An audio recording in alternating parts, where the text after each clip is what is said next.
지루함이라는 선물.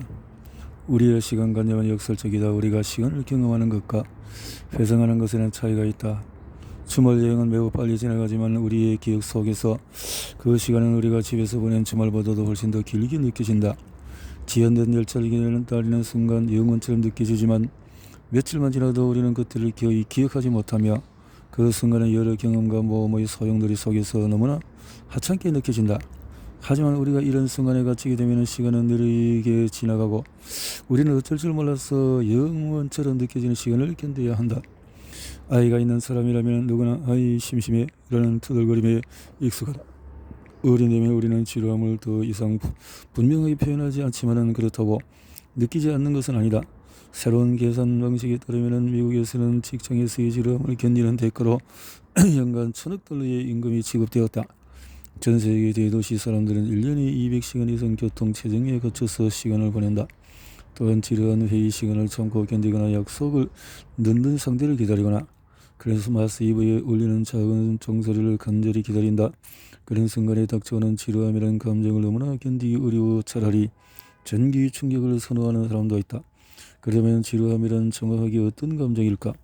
아마도 이 분야의 연구로서는 세계에서 유일한 권태 연구소를 이끄는 캐나다의 심리학자 존 이스트 우드는 지루함을 만족스러운 활동에 대한 충족되지 않은 열망이라고 정의한다. 우리를 괴롭히는 것은 아무것도 하지 않는 것이 아니라 삶의 무의미다. 권태를 느끼는 사람은 어떤 일에도 집중하기 어렵고 정신이 깨어있지 않으면 늘 무기력과 피로를 느낀다.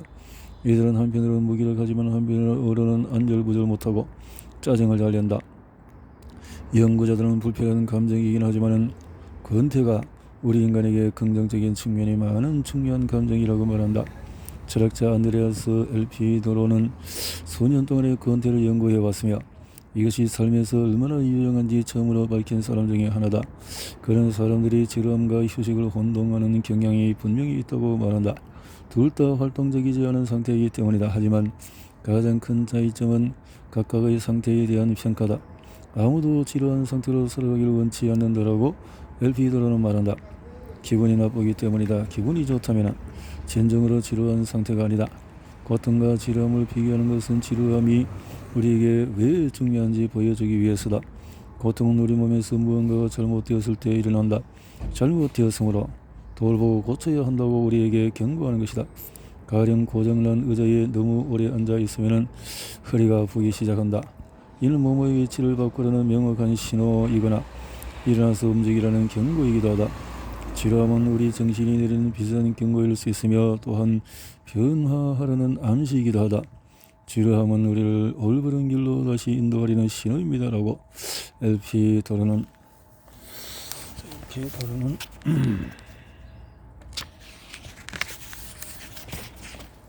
설명한다. 지루함은 머릿속에서 교정부호처럼 작용하며 성취감을 느끼지 못하고 발전하지 못하는 자신의 상태를 이해하도록 도와준다. 자신이 성취하고 싶은 것, 성취한 것 사이의 차이를 지루함이라는 감정만큼 두드러지게 드러내는 것은 없다. 차이가 클 때 불편한 감정이 일어난다. 지루함은 자신에게 성취감을 주지 못하는 일을 하고 있다는 것을 깨닫게 하고 우리에게 불쾌한 기분을 느끼게 함으로써 적극적인 행동에 나서도록 동기를 부여한다. 하지만 우리는 불쾌한 감정이 나에게 어떤 말을 하려는지 듣고자 하지 않는다.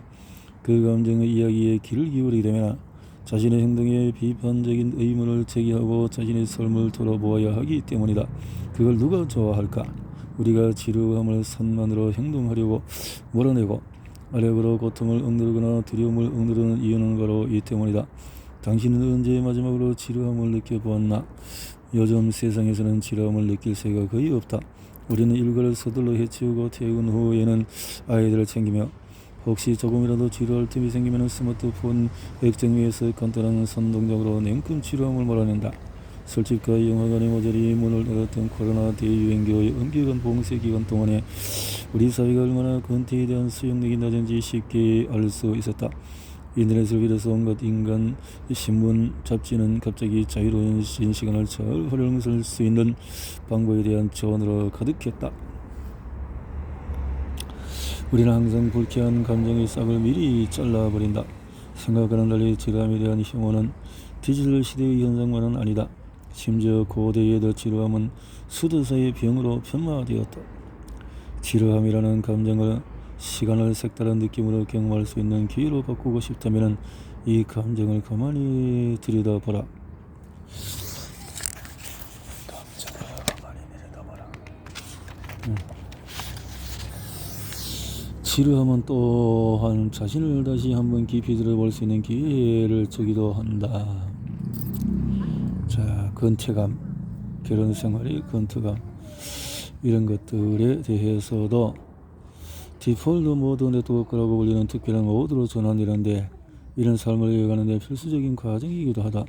우리에게는 가만히 앉아서 멍하니 앞을 바라보는 시간이 필요하다라고 작가 아스트리드 린드그렌은 말한 바 있다. 지루함을 견디는 데는 침착함이 많은 역할을 한다. 지루함.